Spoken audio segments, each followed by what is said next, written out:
If equipped, the power front seat controls are located on the outboard side of each seat, which can be moved forward, rearward, up, or down by moving the seat switch in the desired direction. To tilt the front of the seat cushion up or down, pull or push the front of the seat switch in the desired direction. The seat back switch controls the recline angle of the seat back, and the lumbar switch will increase or decrease lumbar support, and, on certain models, move it up or down. If equipped with manual front seat controls, move the seat forward or rearward by pulling up on the bar under the seat. On models with two-way manual height adjustment, pull the appropriate front or rear lever, and then either let the seat raise naturally or lower it by applying weight to the cushion.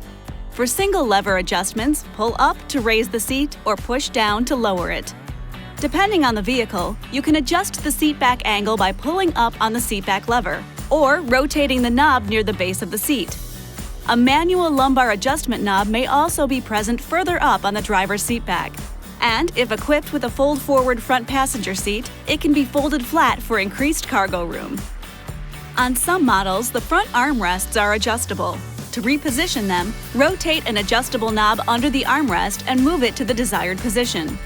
The front seat head restraints may be fixed or adjustable.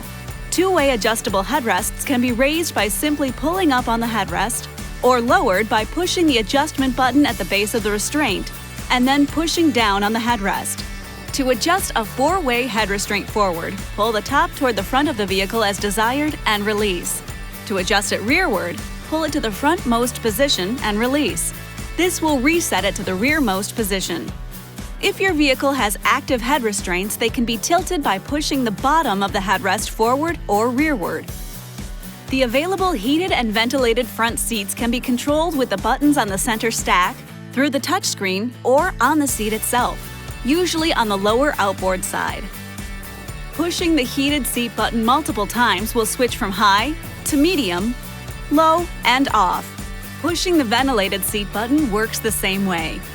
If the two second-row outboard seats are heated and ventilated, they can be operated independently with switches usually on the rear of the center console or on the door trim panel. The engine must be running to operate heated and ventilated seats.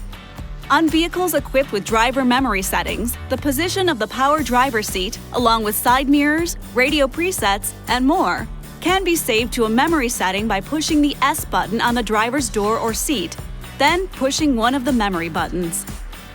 This video is not intended to take the place of your owner's manual. For complete details and other important safety information, please see your owner's information.